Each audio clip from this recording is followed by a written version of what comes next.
Om Vasudeva Sutam Devam Kamshachanuramardhanam Devaki Paramanandam Krishnam Bande Jagadgurum. Om Shanti, Shanti, Shanti.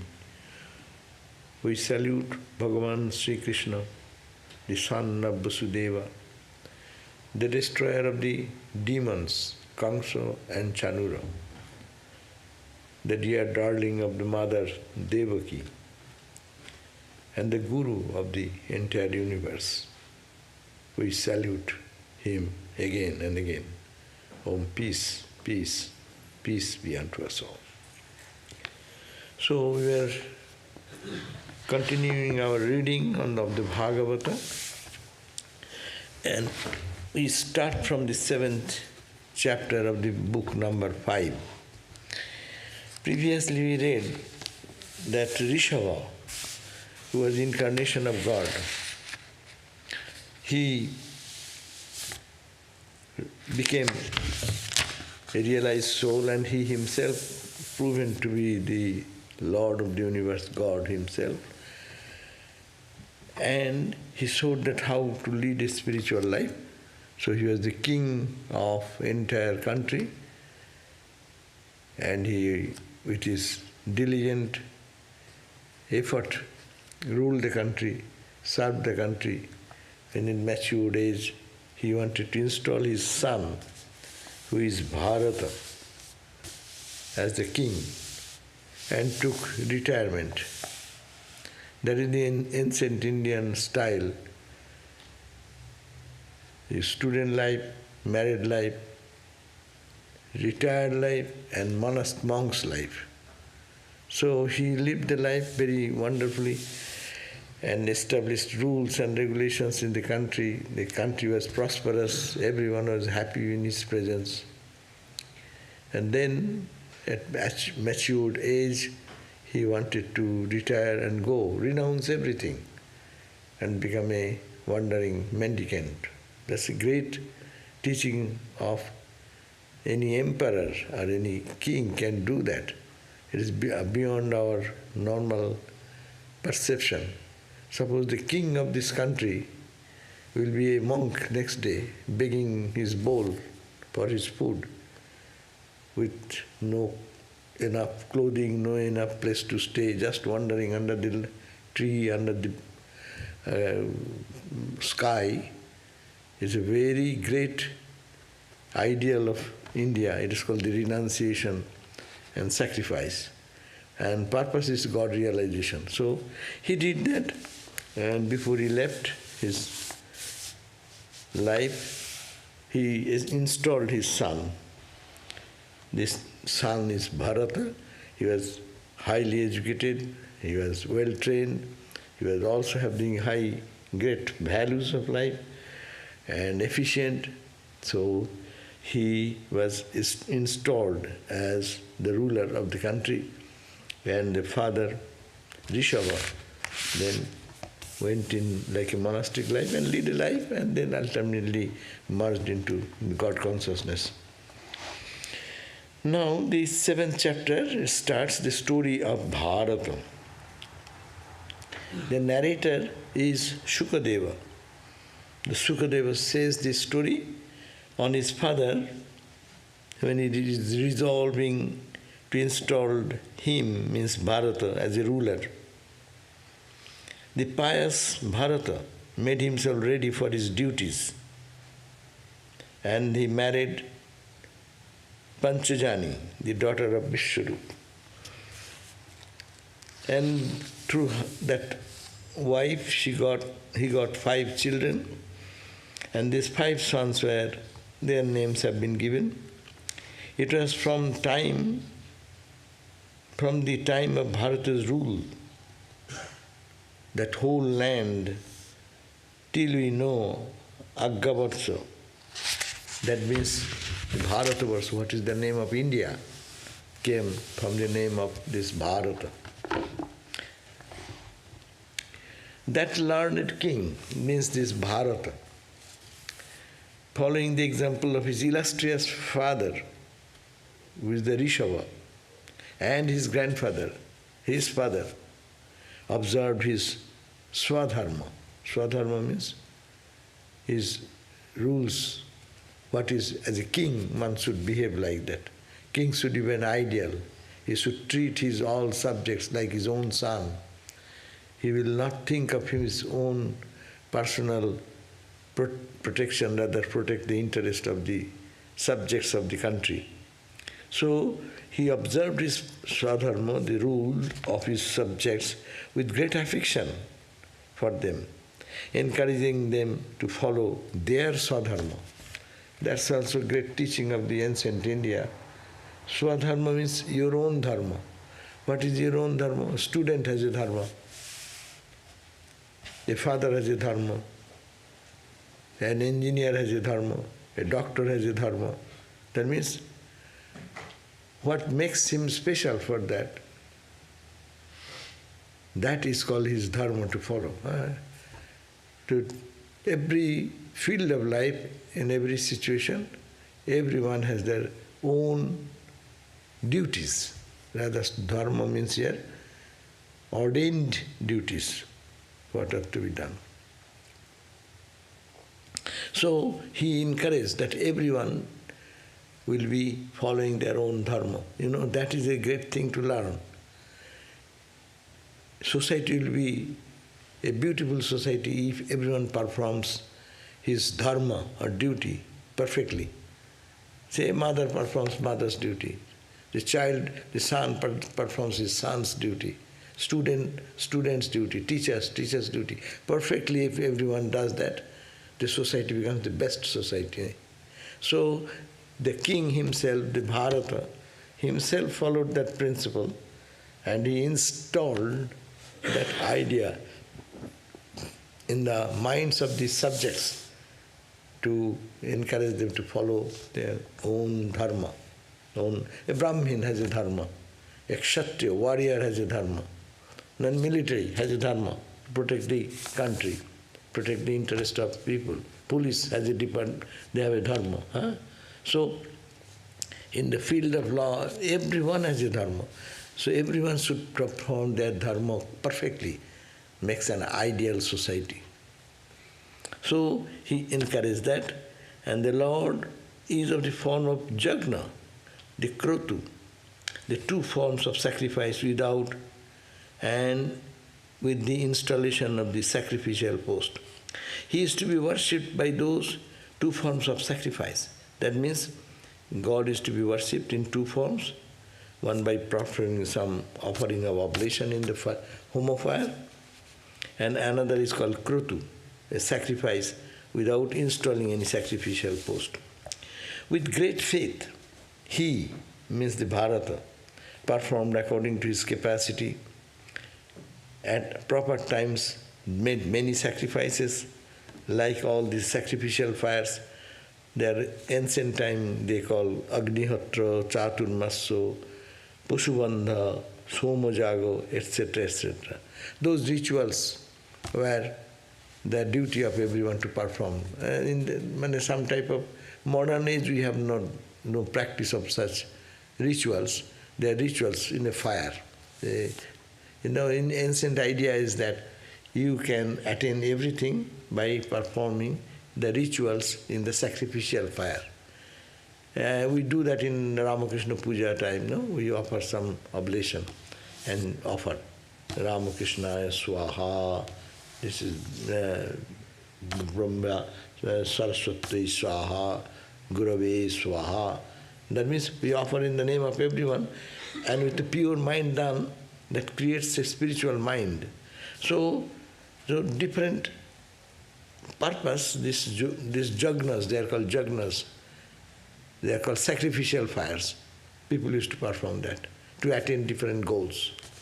So he said that he himself performed all types of jagnas, and in modern time we call selfless activity. In early days, that was the jagna is another term to offer it to God.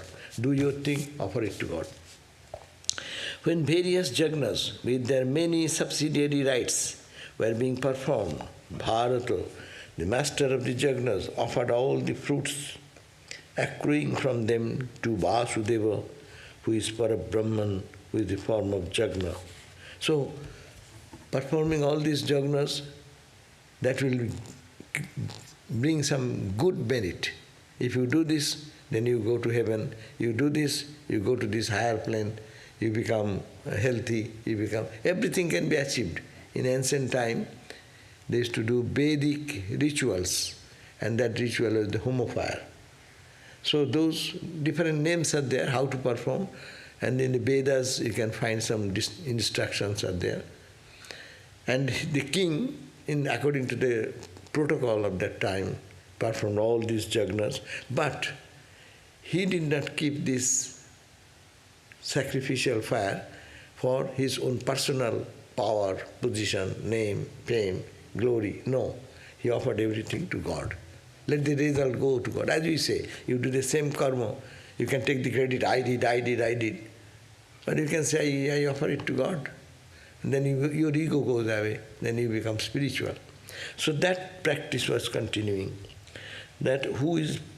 So this Bharata performed all these rituals and offered his result at the feet of the Lord Vasudeva Bhagavan, who is in the form of Jagna, who is the controller of the Vedic mantras and the deities invoked thereby, and who is the ultimate doer and master of all work.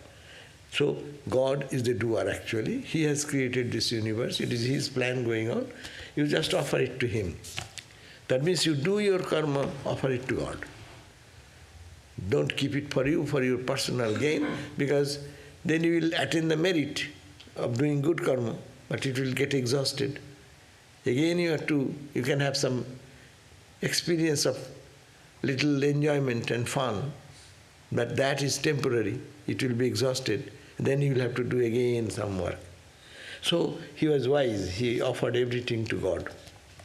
Powerful currents of bhakti developed in the heart of Bharata, because every day, whenever you are performing the duty. If you mentally think, oh Lord, I offer everything unto you, its results, whatever is good, effect, I offer unto you. Give me love. So I offer it to you, you give me love. With this prayer, what happens? The person becomes spiritual, more full of devotion, bhakti, love. So Bharata, performing his duties and performing these home fires, etc., he became a powerful personality in bhakti, devotion. Devotion grew him in more and more profoundly. And he was purified by that process of above mentioned process of the spiritual sacrificial fire, and then shone it into the form of the Lord Vasudeva in all splendor of his supreme majesty, with marks of the Srivatsa, Kaustubha, etc., as revealed in the heart of other great devotees. So what he did, he offered everything, worked incessantly, hard, offered all this jagna and his results at the feet of the Lord, and not expecting any material gain and output from that. What happened? Then he grew in love for God and devotion for God. And that devotion showed through his face, to his personality, to his action. It happens, no? If you become a devotee of God, your performance, your action, your words, your dealing with the world will all change. People will see that you are a transformed personality. So Bharata, performing this way, being the king of the whole India, and then, or you can say the emperor of the India, that time India was extended to Kabul, Kandahar and other areas also. So he became the king, but at the same time a devotee of God. And kingship is not important. Important is love for God, to be fully absorbed in the bliss of God. That's the goal of life. So that India shows, and these stories are coming again and again of such people who lived. It's a history. It falls in the Purana, it's almost a history. But some say, no, it is all concocted stories. But we believe that it is a history in one time in in the past it happened. So this love which you grow for God, by offering every action, performing anything at the feet of the Lord, he becomes full of love for God inside, and his devotion find an expression in the face, in his personality, in his action, in his movement. Now, after he ruled for long years, he felt that he had completed his allotted period of active life. Again, India is such. He also, like his father, performed all his duties, continued to do for a long time, attained a period of maturity in life. Then he divided his ancestral kingdom and wealth among his sons, and abandoning his luxurious palace, went away as a wandering ascetic to Pulasrama, a famous place of worship of Srihari. She went to an isolated place whose name is Pulasrama. What is the speciality of that place? People go to perform devotional practices and prayers for God, being away from the duties and responsibilities and everything, dedicated to God. So that we call nowadays, people want to go into retreat. Retreat center, there are many people, but these early days retreat was totally to yourself. Go to a holy place in the forest where sages are meditating. Go to that atmosphere and build up your spirituality more profoundly. And duties done enough. Enough is enough. But in America we have no end of duty. No. But earlier days they have the end of duty. This duty is done. Another duty is there to know myself, to be a lover of God and to be absorbed in the bliss of God. I know what is the joy this world can give, what is the material things can bring pleasure and all these achievements. But there is an end. I want endless joy. So they go into the seclusion. So here Bharata, after ruling the country for long years, installing the principles of love and purity in the society, and then divided his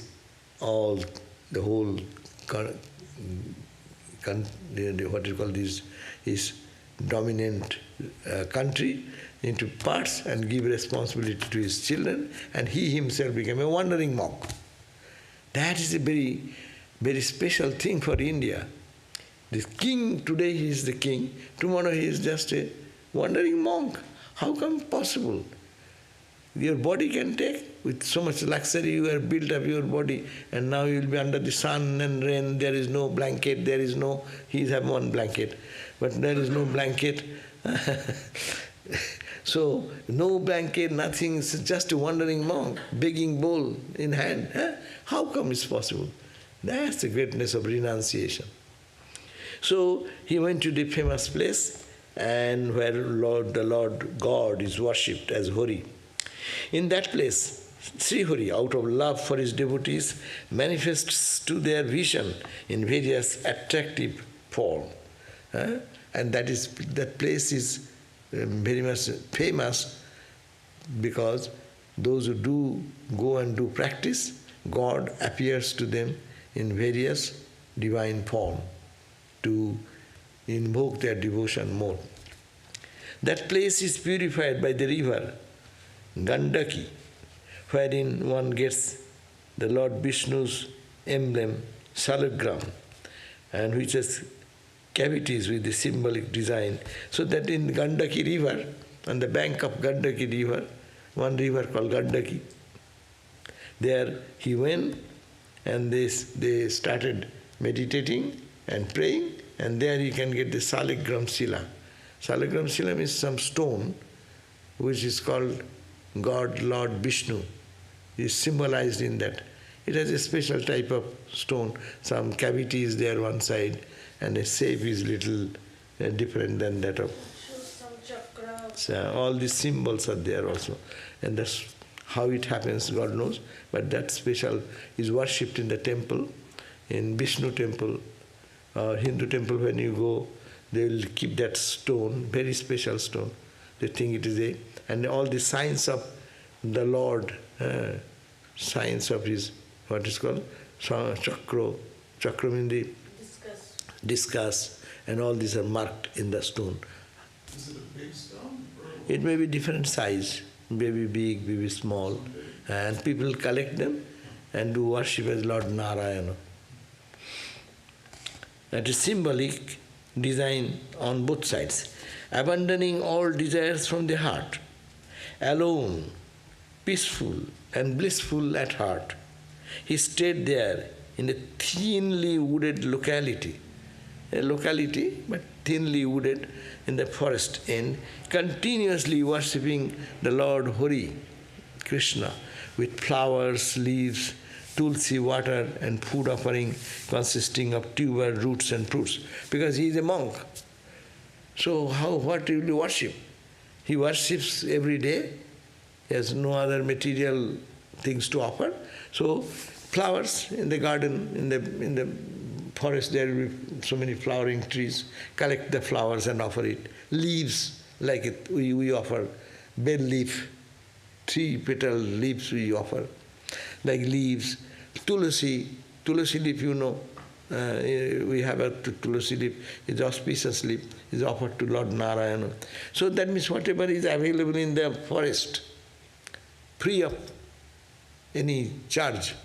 So he used to collect those fruits and flowers and tulsi leaf, and offering to what fruit? Fruits in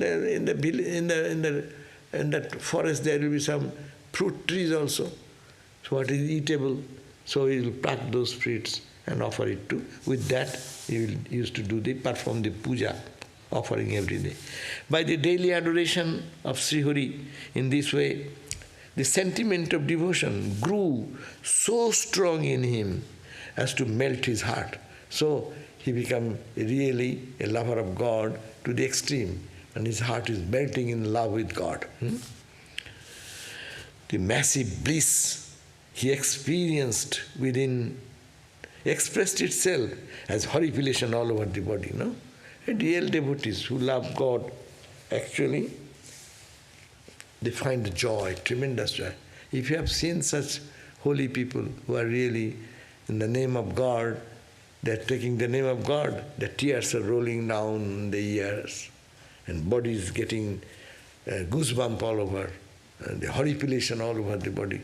So this king who retired and did this bhakti upasana, devotional practice, not with pomp and power, but with a humble humility, being in a secluded area in the forest, thinly wooded forest, and then worshipping God every day to the Narayana Shila, that Narayan stone, which collected on the bank of Gandaki, and then it is worshipped in the flowers and fruits and bell leaf, not tulsi leaf, and the fruits available in the village, and then it grew much day by this worship. His heart becomes much purer and purer and purer. The internal love for God becomes so profound that his whole body is to find the expression of that as joy, expressing as goosebump, as horripilation. The massive bliss he experienced within expressed itself as horripilation all over the body. Anxious longing blinded him with profuse tears. When shall I? It is called the anxious waiting for God. Oh Lord, I have not seen you enough. Ramakrishna used to cry like that every day. Mother, I have not seen you. Please appear before me. So Sri Ramakrishna, Sri Chaitanya, he used to cry for God. And his eyes were soaked in water. And he said, and feel the pang of separation in the heart. When shall I see you? You say, like a human love, a lover and the beloved, they want to be together, so that there is a pangs of separation. that intense separation he is feeling for God. His intellect got submerged in the lake of his heart, which is filled with joy of devotional experiences, generated by the constant contemplation of the ruby-red feet of his most beloved Lord. That means thinking, meditating on the Lord, his mind is getting so much full of yearning for seeing him, having a personal vision, experience. Disciplining himself in a devotional practices, he wore a dress of a deer skin. There is no clothing, but in the forest you can get some dead deer, so deer skin here and there, so using those as his dress, clothing, wearing the and which is with his curly matted hair, because it is no, no soap, no oil. He is just a mendicant sadhu, holy man. So it's matted lock and with a deer skin, the hair turned tawny and wet by constant bath at the times of worship. And the Vaishnavas, they do purify themselves. Every now and then they go and take a shower if there is any thinking, I'll be more pure, purer and purer and purer. He stood before the brilliant rising sun at dawn, invoking him as Surya Narayana with the folk of Rig Veda descriptive of his glory. He used to then, looking at the sun, at the point of rising sun, he used to stand before the sun, and the Rig Vedic mantra is there for worship of the sun god. So he used to worship the sun god with this type of prayer. What prayer? The glory of that sun. That's the eternal sun as if coming out, removing all the darkness of the heart. So he chanted the Rig descriptions of this glory.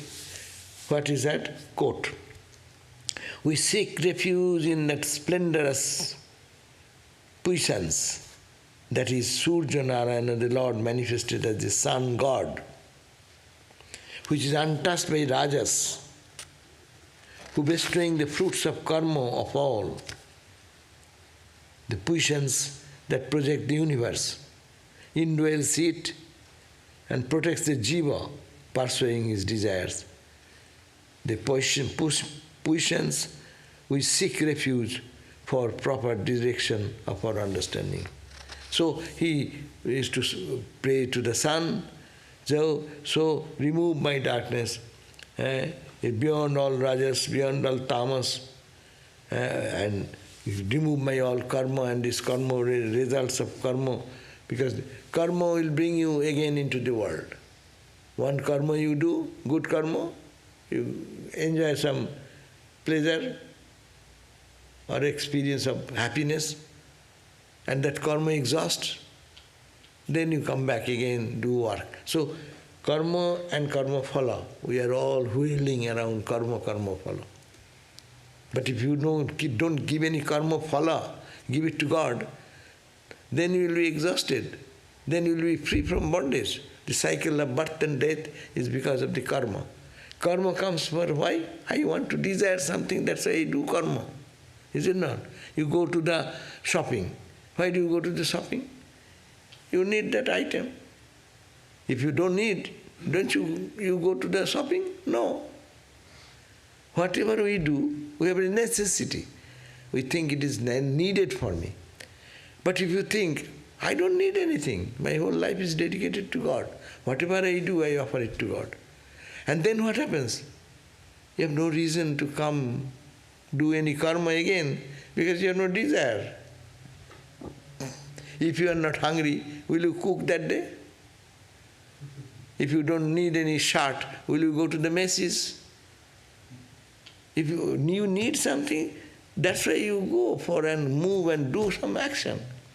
So when there is no need of anything, because you are doing only for the pleasure of God, You have no personal agenda, and you are free soul. You are not to be bound in the karma. So he says, oh Son, God, you remove my all karma. I offer everything to you and make me effulgent like you, no? So that type of prayer he started doing and become pure by that. Now, this sadhana was going on very well. Bharata was totally absorbed in God and with this weeping in the name of God and getting horripilation all over the body, and karma follow is given to. But again, he fell into the trap. As we happen in spiritual life, we progress and we fall into trap of name, fame, power. Again it comes because it binds us all the time. Or your likes and dislikes. Even it may come in the form of compassion. Be careful. In spiritual life there are all 1,000 hindrances, obstacles. Be very careful in spiritual life. Otherwise, such advanced Bharata, what happened? That story in the Ramakrishna Gospel, he says, Bharat, the king Bharat, what he did? He fell in love with a deer. And he loved the deer. Oh, his mother is died, no? So who will look after the deer? Very nice, small deer. So he took care of the deer and started nurturing him and meditating. But now he started meditating, now thinking, oh, the deer may be gone out and some animal may come. So he gets up his meditation and goes to look after the deer, take care of the deer, feed the deer. So more and more started time going with the deer. And his meditation and prayer time is reducing and reducing. This happens for all our life. Look at that. Once you are very intense in your practice, and then this comes as a duty. But we select our duty. It's not as imposed. How many deers are there in the forest, no? But he fell in love with one deer. And his mother passed away, died. So the uncared for deer, and he thought that it is his responsibility to take. And then thinking of deer, he forgot his own spiritual practice gradually, and then what ruin came. So that is the story now in the 8th chapter. So we are finished with the 7th chapter, this is the 8th chapter. Yes? Which book is this? Bhagavat. Srimad Bhagavatam. It is 1,000 verses. 1,000? 18,000. Yeah? How much? Proritai. It is a part of a big book, Mahabharata, which is 100,000 verses. 100,000 verses composed by God. One great sage called Vyasa. Vyasa has composed this. So 100,000 verses. Out of that, this 18,000. This is 18,000 verses in 335 chapters. Yeah, so 35 chapters, we are on the 8th chapter now. 12 subdivision of books. Okay, so they have divided this entire book in different, book number 1, book number 2. We are in the book number 5 and chapter number 8. Anyhow, so this is a big book and it's full of stories, but there are morals. Every story, if you go, it will teach you how to love God, how to renounce the world, how to detach from our karma, and which brings bondage, how can we be offering the karma and results to God. So this instruction, inspiration is everywhere. So here, one thing to be noticed, that Bharata gave up his own kingdom. Whole India, he was the emperor. Emperor became a wandering monk. See? That much renunciation, that much sacrifice. And engaged himself in day and night for spiritual practice and praying and crying and weeping for God and these things. And how he can be dropped, digressed from the path A weak point. In the name of love, I learn to love. But love God, don't love a deer. Love God, not the material. We love a person, we love a girl, we love a boy, we love money, we love name, we love fame. We do all these things. But the end result, zero. So this sometimes... If you love, but that other stories for Ajami, he also loved, but he just named it God's name. That much only. God, and he was saved. True, Ajamil remembered the Lord's name. And here he remembers the deer, deer, deer. Huh? The Lord's name, he has good practice. That's why when they remembered the name of the Lord appeared because of his past good karma, which is not expressed in a way. But suppose you are practicing whole life, the mantra and all these things. No? In between you are very busy. But whenever that busy schedule goes away, spontaneously your mind will be remembering the Lord because of your practice. But he will also not go to astray, this Bharata, but it is saying a backlash, just fall off from your practice, as it were, being attached to anything. Don't get attached to anything. Love everything, do everything, but don't get attached. If you get attached, then it has its consequences. Suffering, pain, bereavement, all these things will come. Anyhow, so the 8th chapter starts where the Sukha, the narrator, he says, one day Bharat,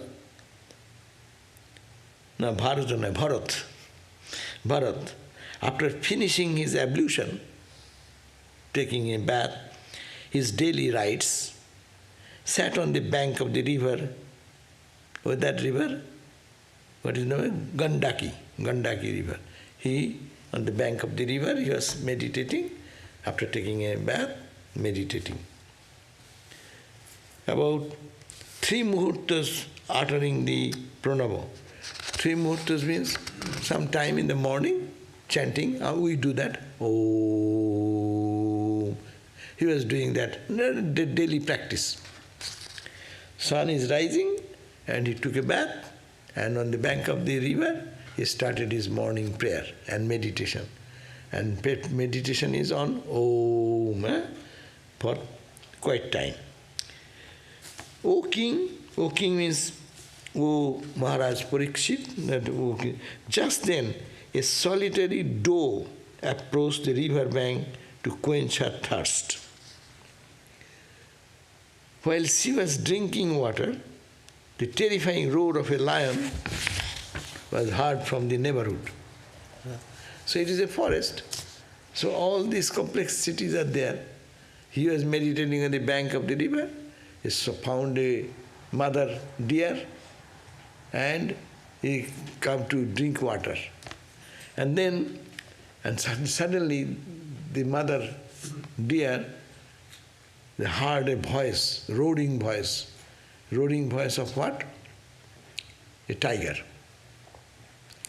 And the timid doe of tremulous glances was frightened beyond measure by the roar, and while still in the act of drinking, sprang to the other shore with a wild and distracted look in her eyes.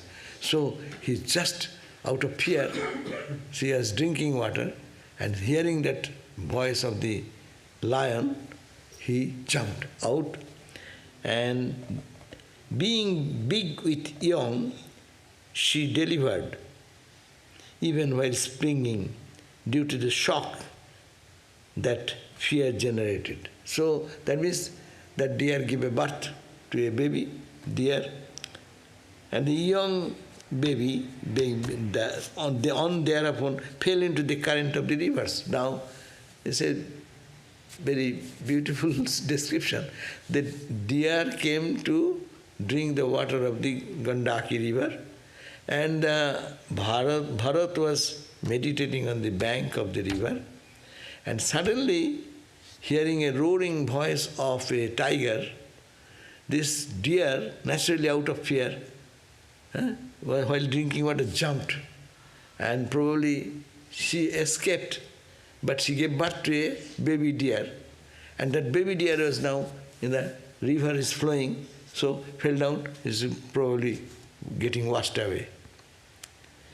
Fear, delivery, the act of springing, separation from the flock, all this cumulative effect of all these circumstances distressed that deer so much that she fell down dead in a cave on the other side. So he jumped, and all this put together, the mother deer, bas, died. Now, the Rajarsi, this Bharat, who is the king, who was the king. Why Rajarsi? Rajarsi means he was the king. King means Raja. A Rishi means a mendicant who is dedicated his life for God realization. No? Rishi. Rishi means sages. Rishi English is sages. So this Bharat was two together.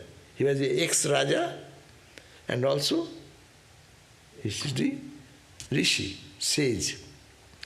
This Rajarsi Bharat saw that forlorn and endangered calf of the deer being swept down by the current of the river. The baby deer has fallen into the river and is getting to be swept away.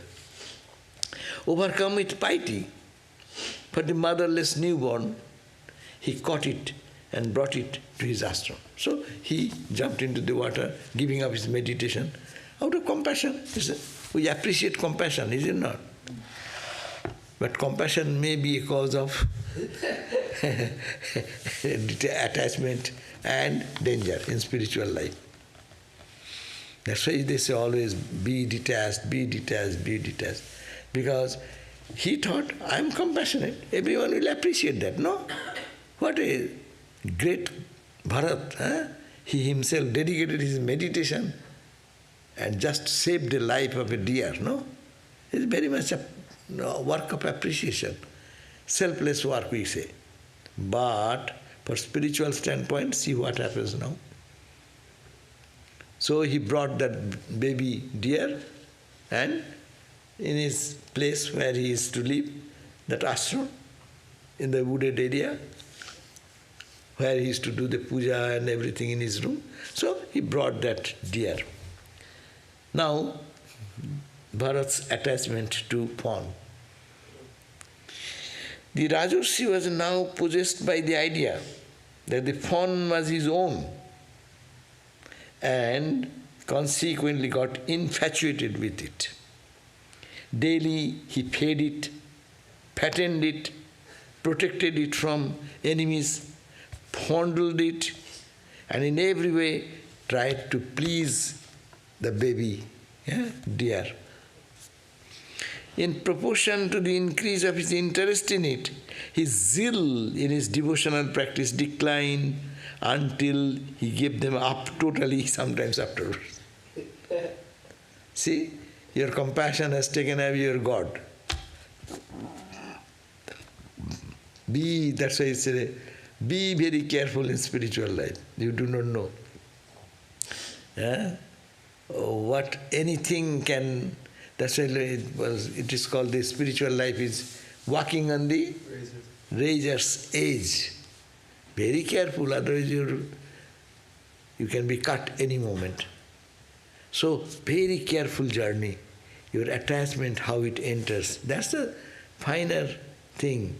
People, in the name of, we say, it is really so. Many incidents we know of, many stories about the sadhus who fell in love of duty, compassionate duty. Nobody has told. But he, out of his own compassion, get involved into it and get trapped into it. Then give up your higher goal, you get caught into that attachment.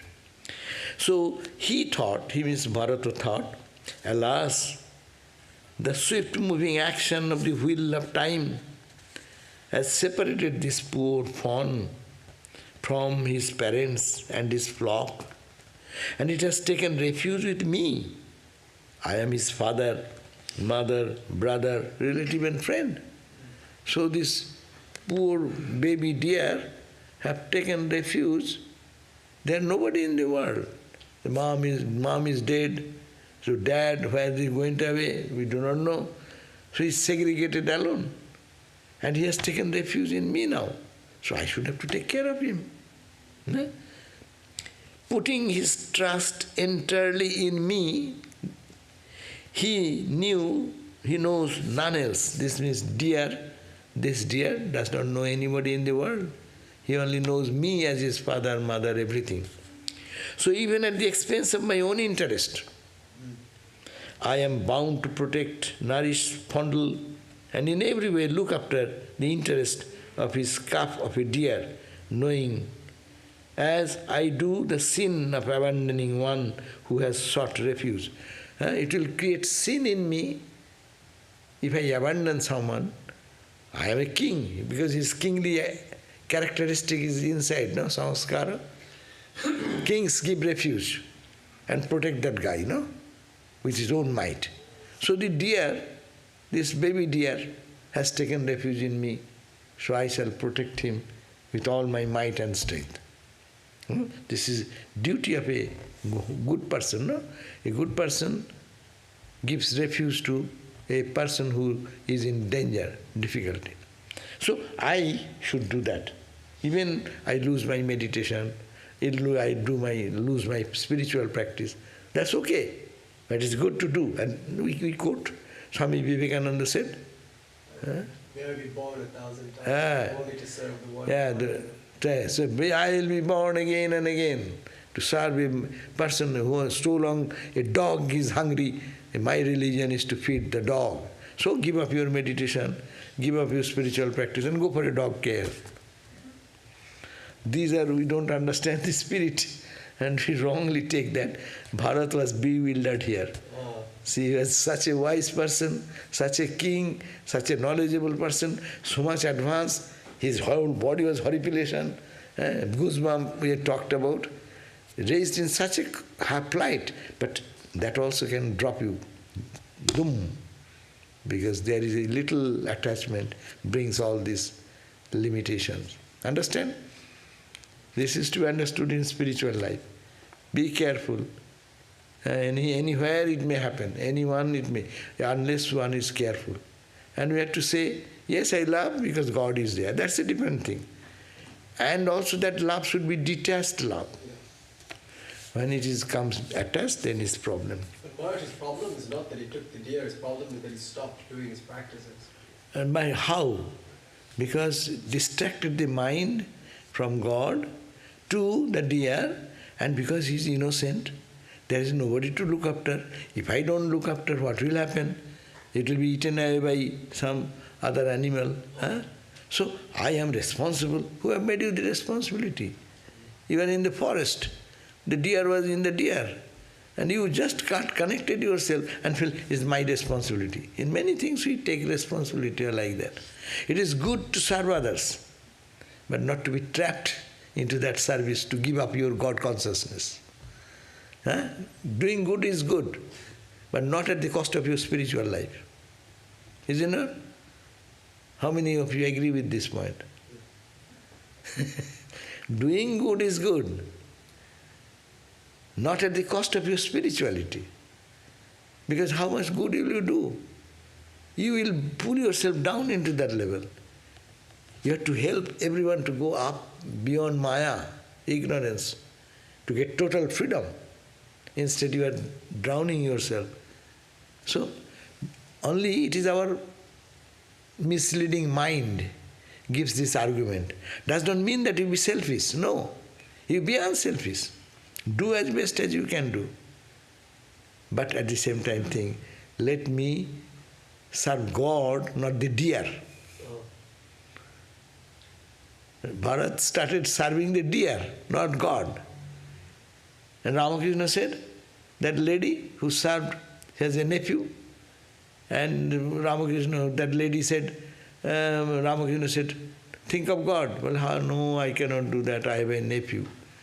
You have a nephew? Okay, think that in the nephew is your Gopala, the Lord is there, and serve, bathe the baby, bathe the child, thinking you are bathing Gopala, feed the food. See, he is insisting in the child, God, Lord. But here, no, Lord God is gone, the dear and dear and dear. So you are bringing to the material aspect, spiritual aspect versus material aspect.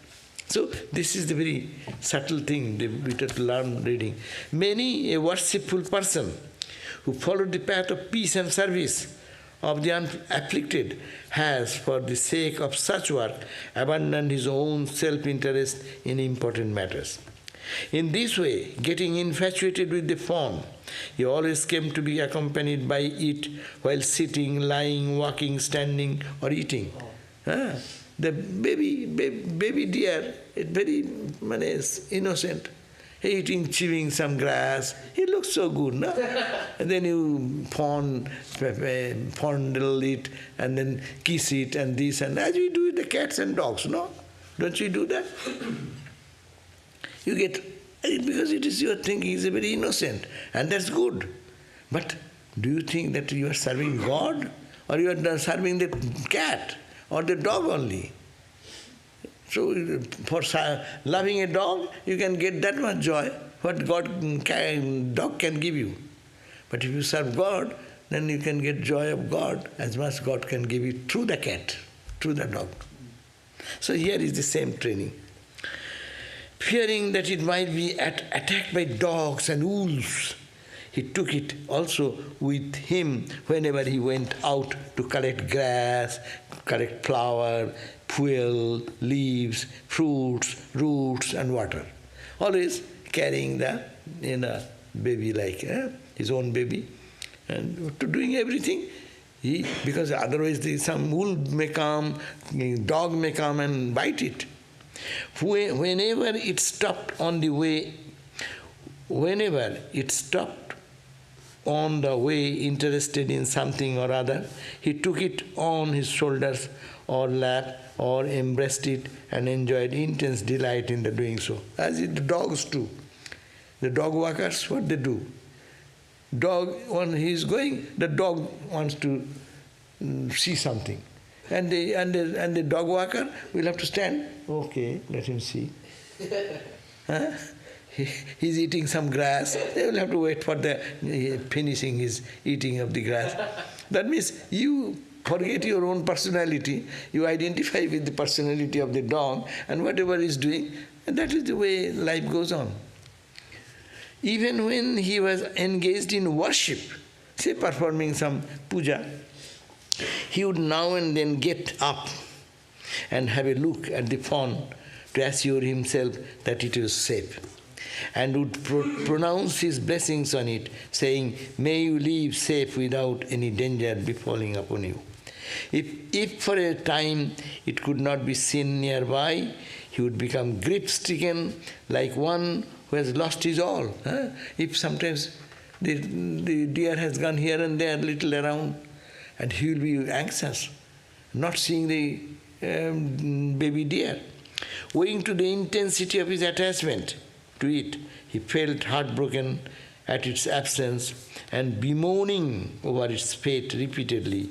And he would, in that most pitiable way, say to himself, "Ah, would this pitiable young deer, orphan of its mother, doe, come back at all to me, trusting me to be a good man out of his own innocence, overlooking the perversities of luckless fellow like myself, cruel and mean like me, a hunter? Shall I ever see it, thanks to the protecting hand of the Lord, browsing somewhere in the woodlands of this ashrama?" So he thought, he has left, I don't find. So he gave up his practice and ran after, searching after the deer. I hope it has not been eaten up by any predatory creatures, a wild dog or a wolf moving about singly or in herd. Sun, the universal benefactor and the repository of the Vedas, is about to set, and the fawn, a treasure deposited with me for safe custody by the doe, has not yet returned. Will that gem of fawn come back to my unlucky self and delight his own folk with his childish frolic? As it plays about, and I sit there with my eyes half closed in fake samadhi, it approaches me in a mood of love quarrel for not participating in its play. And in order to know whether I am really samadhi, prods me with the tip of his horn, soft like a water, with a show of great hesitation and fret.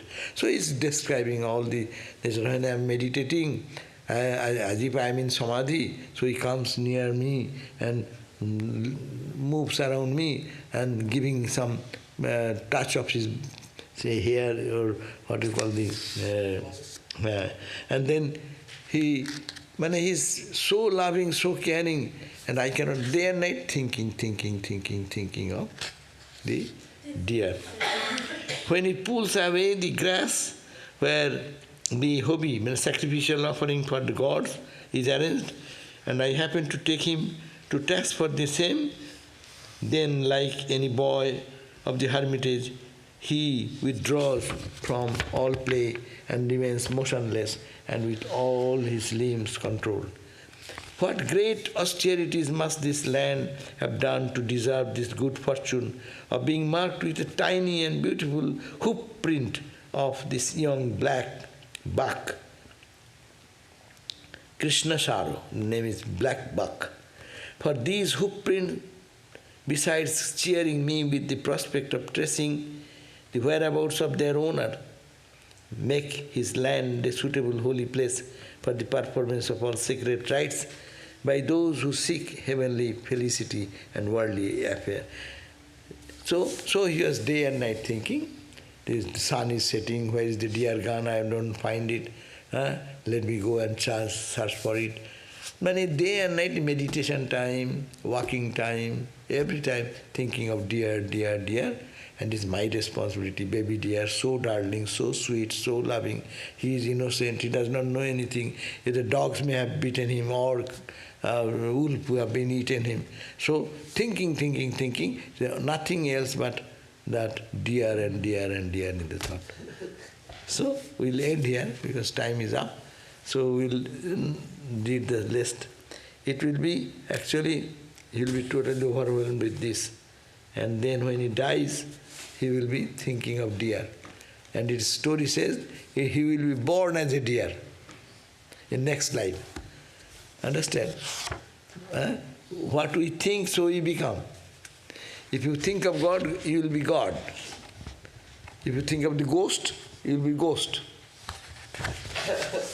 Ramakrishna said, is it not? Who Ramakrishna's disciple? Who is the name? Who is to play with the ghost? Niranjan or Jogin. Niranjan. Niranjan or Jogin, one of the direct disciples, he used to go to the planchet, calling the soul dead, they are past, and pulling them down to talk to them. So he was practicing. Then Ramakrishna said, if you think day and night of the ghosts, departed souls, you will be like them. But if you think of God, you will be God. So what will you do? So be careful what we think. Okay, so now the question is, you read a verse that said his intellect drowned in the ocean of his heart, referring to Bharata's intense bhakti. How can this mood complement a Jnana Yoga practice when we seek to balance both? No, it is a language of the bhakti school. Bhakti school says that your heart is filled with the ocean of love. No? In Jnana, you will say it is filled with the ocean of Satchidananda. But Satchidananda is dry or it is also joy. You have to understand, when really mind goes to Brahman, Satchidananda, it is all joy, all bliss. But here bliss aspect is not emphasized. In Jnana Yoga, not this, not this, not this. So it is dry, giving up, giving up. Bhakti yoga, it is God, it is God, it is God. So the joy part comes because of that. They emphasize on the ananda part or blissful part, and they emphasize on the negative part. This world is unreal, so it is not Brahman, it is not that, not the body, not the mind, not this, not this. Everything we see, it is not the reality. It is only apparent reality. It is only changing reality. So, no, no, no. Naturally, you become dry, apparently. But when you clear all these negativities, then what remains? The Satchidananda remains. Then you will be full of Satchidananda. So, the expression are different. One, ocean of intellect drowned into the ocean of heart. Heart is the center of love, feeling. So you drown into the ocean of that reality. But you can think, I am not this, take two thoughts together. I am not the body, not the mind, I am Shivoham, Shivoham. I am Shiva, I am Shiva. I am consciousness, I am bliss. So if you practice both two, then your intellect can drown into the ocean of heart. No problem. Heart is the place of, heart means the heart is the place of feeling. Feeling emotions, all this. And intellect is something, is mind, is thinking some thoughts. Thoughts should be drowned into the consciousness or Satchidananda, blissful aspect of Brahman. Then it can be really, you can feel the joy. That's why our path, Ramakrishna mission, or Ramakrishna order, or Vedanta idea, as preached by Ramakrishna, it is not dry. You should have to blend these two ideas, and then you feel your Vedanta is not exclusive of bhakti. Vedanta is only saying one side, not this, not this, not this. But it is there in Vedanta, but I am this, I am this, I am this. But here in Ramakrishna tradition, we offer both side practice. So, not the material thing, but Satchidananda. Not the material thing, but the Satchidananda. So, if you think like that, your intellect can be drowned into the ocean of love.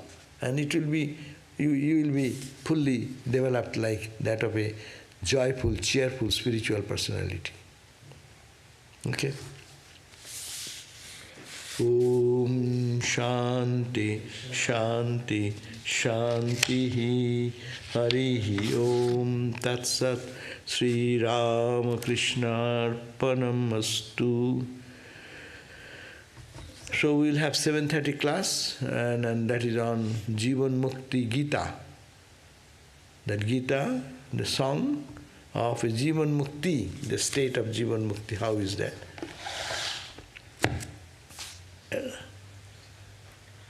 What did we? Verse number? Verse number.